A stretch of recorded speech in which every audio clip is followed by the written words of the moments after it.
Bom, Mário, nosso tema é sobre distúrbios alimentares e ambientais. Pode passar. A gente vai começar falando sobre os distúrbios alimentares, então a gente colocou alguns que são os principais, né? Pode passar. Que são anorexia, bulimia, compulsão alimentar, ortorexia, vigorexia e síndrome gourmet. Hoje a gente vai falar um pouco, então, com mais foco, né, em anorexia, compulsão alimentar e nos transtornos alimentares, né? E é isso. Anorexia nervosa. O que é anorexia nervosa? A anorexia é uma doença que está muito presente, né, nos dias atuais, e ela consiste na insatisfação, né, que a pessoa tem com o próprio corpo. Então, devido aos padrões de beleza, né, da atualidade, as pessoas anorexicas, né, elas se veem diferente no espelho do que elas realmente são. Então, elas se veem obesas e sempre querem emagrecer cada vez mais. Pode passar. A causa da anorexia se dá principalmente no psicológico da pessoa e está muito associado com traços de personalidades, como, por exemplo, um traço de personalidade obsessiva e perfeccionista.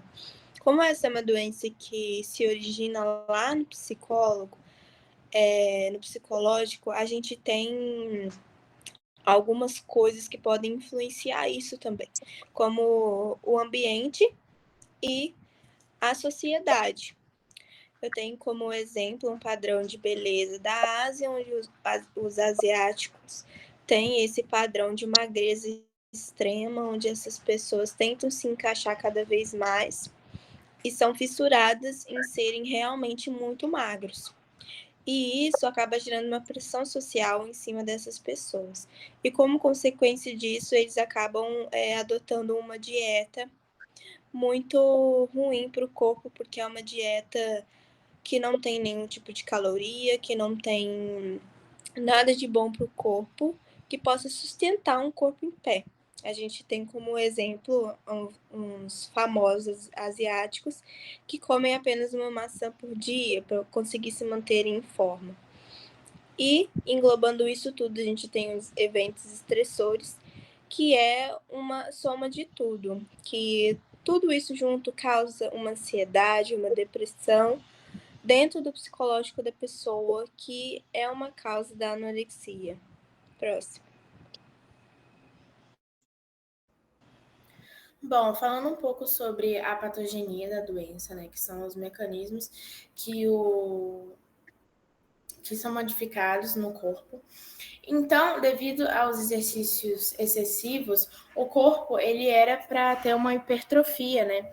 Só que pela restrição nutricional, né, que é nesse terceiro tópico aí, pela restrição nutricional, em vez da hipertrofia, causa a atrofia muscular.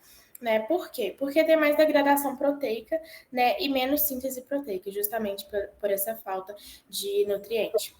E como consequência também tem a menor produção de ATP, né? Então o corpo gera menos ATP, né, menos energia, e aí por essa restrição nutricional, né? Pode passar. No quesito da anatomia patológica, né, que são as lesões que podem ser vistas pela microscopia, a gente tem a questão da atrofia muscular, né? Então, na primeira imagem, a gente tem uma lâmina histológica normal, né, de uma pessoa saudável, e o músculo esquelético dela tá, né, bastante preenchido por essas células que estão, né, maiores. E na atrofia muscular, essas células elas ficam menores, né, e ocupam menos espaço. E por isso dá para ver esses espaços brancos e essas partes rosas aí são as células que estão em menor tamanho. Pode passar.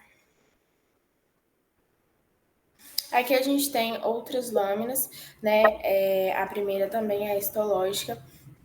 Nesse caso é do estômago, né? Da parte gástrica ali. Então, a gente tem uma metaplasia intestinal gástrica, que o que é? É quando as células gástricas, elas começam a se assemelhar com as células intestinais, né? Então, elas ficam mais roxas também, que mostra essa mudança de célula. E isso acontece por quê? Porque a pessoa anoréxica, ela esquece de comer, né? Então, ela passa por um jejum prolongado e aí nisso tem a maior produção de suco gástrico, né?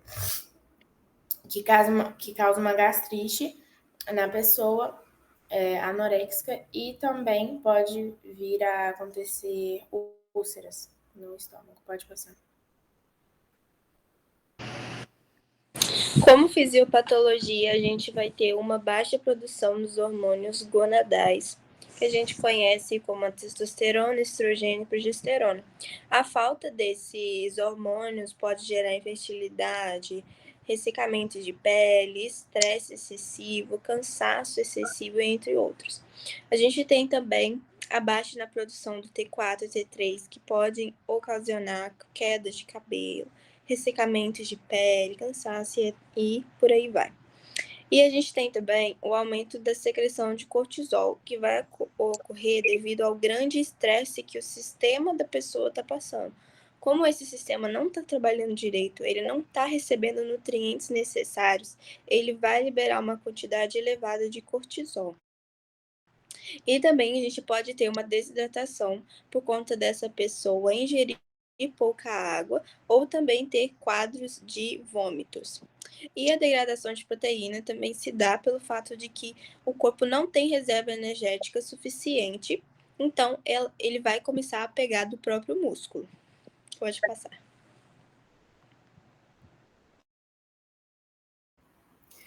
Bom, como último tópico, né, desse assunto, a gente tem a semiologia, que são os sinais e os sintomas da doença. Então, como eu falei anteriormente, né, a gente tem um emagrecimento excessivo, a perda de cabelo pela falta nutricional, a ansiedade por sempre querer um corpo melhor, tontura, desmaios e pressão baixa, que estão correlacionados, né, com esse emagrecimento excessivo e a perda nutricional, né? Pode passar. Para a gente começar a falar sobre o transtorno compulsivo alimentar, a gente precisa primeiro entender o que nada mais é que a ingestão descontrolada de grandes quantidades de alimentos, sem apetite, até que seja alcançada a plenitude.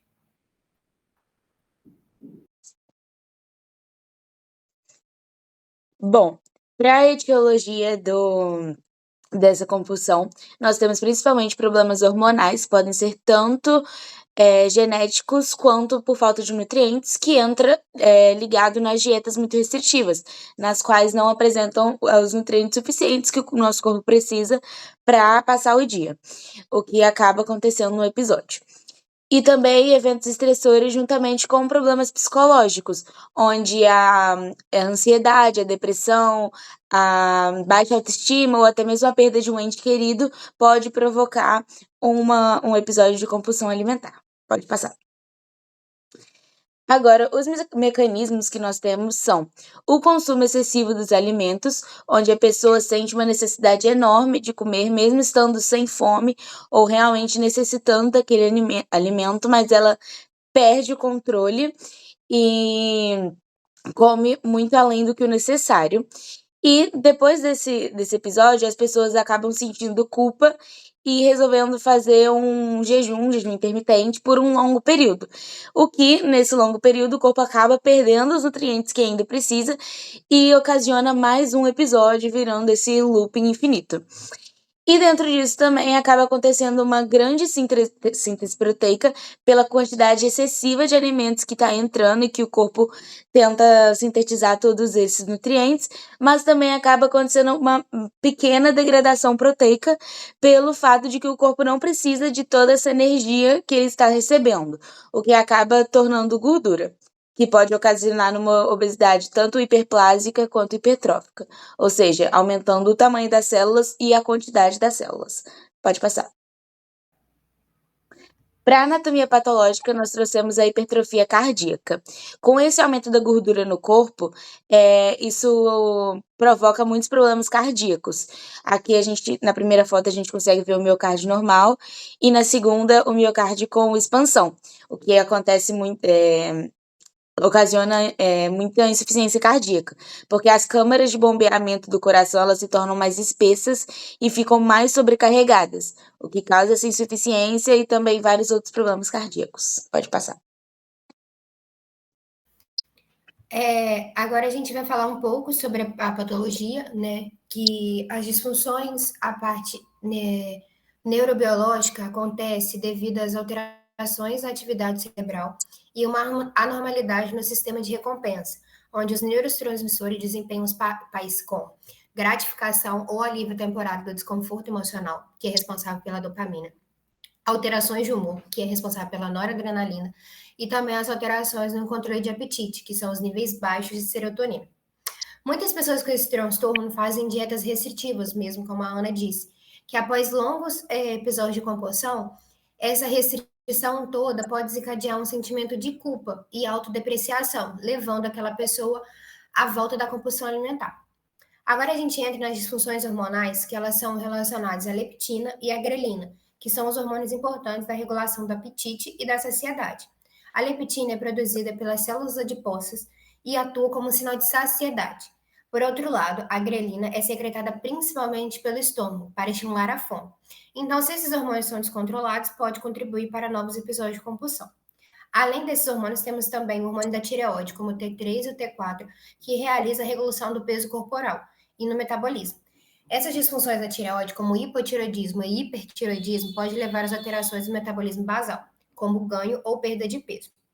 Agora a gente junta os fatores ambientais e sociais com os psicológicos, que eles juntos englobam no desenvolvimento desse transtorno, como a pressão cultural e social, onde as pessoas sempre tentam buscar a perfeição e com isso, por elas não conseguirem alcançar essa expectativa social de magreza e beleza idealizada, elas acabam levando a comida como um conforto. Dentro da semiologia, nós temos 3 padrões. Os padrões emocionais, como eu já disse, que se referem aos pacientes que apresentam altos níveis de ansiedade e estresse, levando em consideração solidão, tristeza e até mesmo a depressão, onde a comida é utilizada como forma de escape. E elas têm a sensação de que o humor delas comendo melhora. E após esses episódios de compulsão, as pessoas que possuem esse transtorno começam a desenvolver comportamentos compensatórios, como vômito autoinduzido, uso excessivo de laxantes, diurético, exercício físico ou períodos longos de jejum. Esses eu vou comer de manhã, um dia, e eu vou comer só daqui a 3 dias. Só que entre os padrões alimentares, as pessoas que têm esse transtorno apresentam ter uma preocupação excessiva com a alimentação. Então, elas sempre estão pensando no que vão comer, o que vão comer. Mas, contrapartida disso, elas estão pensando na estética, porque a sociedade idealizar um corpo perfeito e elas não conseguirem alcançar, elas acabam evitando situações sociais que envolvem comida, porque elas estão naquele jejum prolongado e elas sabem que se for algum lugar que tenha comida, elas não vão conseguir se controlar e vão acabar terminando o jejum e comendo excessivamente. Agora a gente vai falar um pouco sobre os distúrbios ambientais e eu vou citar os principais. Tem outros, mas aqui eu coloquei os principais que são ruídos, temperatura, poluição do ar, mudanças climáticas, contaminação da água e até mesmo os produtos químicos domésticos que a gente usa em casa e acho que não são prejudiciais, mas são. Então, agora eu vou falar sobre o tabagismo, né? O que é o tabagismo? O tabagismo, ele é caracterizado pela dependência do consumo da nicotina, né? Que é a substância presente no tabaco. É uma toxicomania, também conhecido como uma doença crônica. Pode passar. Agora eu vou falar um pouco sobre a etiologia, né? São as causas. O tabaco, ele é responsável por mais de 80% das causas do câncer. Câncer de pulmão, esôfago, pâncreas, laringe, faringe, entre outros. Não somente do pulmão. O fumo do tabaco, ele possui substâncias tóxicas, né, e cancerígenas, como os gases do efeito estufa, que tem o CO2, o metano e o óxido nitroso. Agora eu vou falar um pouco da parte psicológica, né? O tabaco, ele promove a dependência física, psicológica e comportamental. O fumo do tabaco, ele é liberado pela nicotina, onde dá a sensação de alívio, né? Que é o prazer. E a nicotina, ela é distribuída pelo sistema circulatório, onde atinge o corpo todo e chega ao cérebro, que aí vai causar o relaxamento. E com isso o vício vai ser aumentado. A dieta do tabagista precisa de recuperar os nutrientes, porque essas substâncias são muito fortes, acaba afetando os nutrientes, a vitamina C. E eventos estressores é que o cigarro, a pessoa não vicia de um dia para o outro. Fumar um dia, fumar outro, e depois de 2 semanas, a pessoa fica com essa dependência, né, do cigarro. Porque o cigarro, ele altera o humor. Então, muitas pessoas usam para tirar a ansiedade. Pode passar. Agora eu vou falar um pouco sobre a patogenia, né, que são os mecanismos. Os mecanismos englobam a lesão endotelial celular e também o aumento da frequência cardíaca. Acontece também a metaplasia, né, que é onde a célula ciliada vira escamosa e ela não vai filtrar mais o ar, o que entra, né? E uma doença muito conhecida também do tabagismo é a DPOC, né? Como eu falei lá no início, é uma doença crônica. Existe também, dentro do tabagismo, substâncias irritativas das células dos brônquios, que levam a uma alteração nessas células e a partir de um momento, ela vai se tornar maligna, que é onde vai acontecer o câncer. É isso, pode passar. Na anatomia patológica, a gente tem uma lâmina do lado direito, que é a lâmina saudável do pulmão, e uma lâmina do lado esquerdo, que é a lâmina patológica, que é a de metaplasia escamosa do brônquio. Essa metaplasia escamosa do brônquio, ela ocorre quando há uma troca do tecido epitelial pseudoestratificado pelo escamoso. E isso acontece devido a um processo inflamatório crônico, que é desencadeado pelos gases do tabaco. Essa troca, ela causa perda de cílios, secreção de muco e, consequentemente, uma perda da proteção local, né? Além de ocorrer um aumento significativo de eosinilófilos. Acho que é isso. Pode passar. Na fisiopatologia, a gente tem sobre a nicotina. Ela é um fármaco que é altamente viciante e ela é encontrada no tabaco. É um dos principais componentes da fumaça do cigarro. E ela estimula os receptores colinérgicos de nicotina do cérebro e libera a dopamina, além de outros neurotransmissores também. E isso ativa o sistema de recompensa do cérebro, que é quando a gente sente prazer em fazer algo. E isso é o que, causa o vício. A gente tem também a dependência psicológica, que é quando as pessoas elas fumam para alterar o seu humor, ou evitar os sintomas de abstinência. E a gente tem a dependência física, que é a ocorrência de sintomas de abstinência. É quando as pessoas elas não conseguem ficar sem fumar, que elas começam a passar mal, elas começam a sentir calor, elas começam a ter coisas físicas pela falta do cigarro. Pode passar. A semiologia são os sintomas que o uso do cigarro causa. A gente tem a tosse, que ela é causada pelo irritamento das vias respiratórias, que produz muito muco, acaba que a respiração fica meio irritada e aí a pessoa tosse. A gente tem a falta de ar e a respiração ofegante, que a gente pode juntá-las em um tópico só, que é, ao fumar, danifica-se os sacos de ar do pulmão, que são os chamados alvéolos. e isso reduz a capacidade do pulmão de absorver oxigênio, o que resulta, né, na falta de ar e na respiração ofegante. Isso principalmente durante atividades físicas ou qualquer coisa que a pessoa faça que requer um esforço maior. A gente tem o chiado, que o tabagismo, ele causa um estreitamento das vias respiratórias devido à inflamação, né? E nisso acontece o acúmulo de muco. E o muco acaba estreitando o lugar do ar passar e acaba causando esse chiado. A gente tem o muco, né, que eu acabei de falar, e o cansaço. Como a pessoa tem mais dificuldade para respirar, uma respiração mais ofegante, tende que ela gasta mais energia para poder estar respirando, e isso acaba desencadeando um cansaço muito maior. E é isso. Aí tá agora nossas referências bibliográficas. E foi esse o nosso trabalho. Obrigada, Mariana.